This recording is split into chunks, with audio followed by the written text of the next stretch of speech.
როდესაც მუშაობდი საქართველო-ისრაელის საბაჭრო პალატაში და ვინც იყო თავმჯდომარე ამ პალატის ქართველი ებრაელი,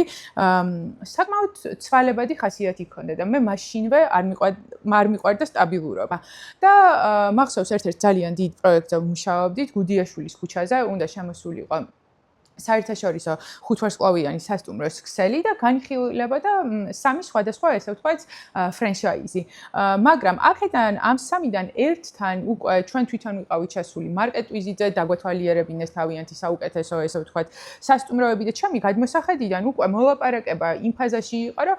მათთან უნდა მოგვეწერა ხელშეკრულებას ხელი და ფრენჩაიზის ხელშეკრულება საერთაშორისო სასტუმროს ბრენდთან არის აი სამი ამ წიგნის ხელაა. ძალიან დიდი ხელშეკრულებებია. და მე ვიყავი ერთადერთი ადამიანი, ვისაც უნდა გადაეხედა ეს ხელშეკრულება და ნუ აი არ ვიცი, ძალიან დიდი დრო დავხარჯა, ბევრი საათი დავხარჯა და ეს ამობეჭდილი სამტომიანი ხელშეკრულება გადავეცი ჩემ უფრო დასტიკერებულ დაწერილი, ნუ ეს არის ჩემი კომენტარები, როცა გეცლება გადახედე და უცბად მეუბნება, რომ იცი რა არის, ეგ ბრენდი საერთოდ გამოირიცხა და დანარჩენ ორთან ვაგზავნებთ მოლაპარაკებას და შეგიძლია იმათ დრაფტებს გადახედო და ნუ მე ეს ვერ მივიღე ვერაფრით, რომ როგორ მომუშავა ტყუილ რაღაცაზე, რაც უკვე იცოდა, რომ არ მოხდებოდა, მაშინ რას გადამახედა, ანუ ჩემს, ნუ აი ეს ფიქრები რა. და მახსოვს, რომ აი ესე ლეპტოპი ესე მქონდა და დავანარცხე, ანუ დავკეცე და ავდექი და პროტესტის ნიშნად წავედი და არაფერი, ახლა მე სამსახურში ამის გამო პრობლემა არ შემქმნია, გადავხედე მე იმ სხვა ხელშეკრულებასაც და ნუ აქედან ერთი აირჩიეს. ამ სამსახურიდან რომ გადავდიოდი შემდეგ სამსახურში, ჩემმა უფროსმა, ანუ პალატის თავმჯდომარემ, რაღაც exit interview-ს ვარიანტში, მოკლედ მითხრა, რომ ერთ ძალიან კარგ რჩევას მოგცემო, ძალიან კარგი პროფესიონალი ხარო,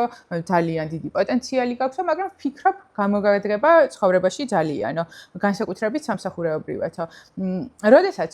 რამე არ მოგეწონებაო და ხვდებიო, რომ რაღაცა ეს ჭარბი ემოციებიო ამ ფრაზი გაქო 30 წამამდე დაითვალეო და იგივეს თუ ესე ვთქვათ მაინც გააკეთებო მერე მაშინ ეტყობა მართლა ძალიან გასაბრაზებელი იყო მაგრამ როგორც წესიო არც ლეპტოპს აღარ დაახეთქებო არც გაბრაზდებიო და ადამიანებიო ბევრად უფრო სტაბილურად აღიქვამენო და უფრო მოუნდებათ შენთან ურთიერთობაო გამეცინა იმიტომ რომ მივხვდი რომ ესე ვთქვათ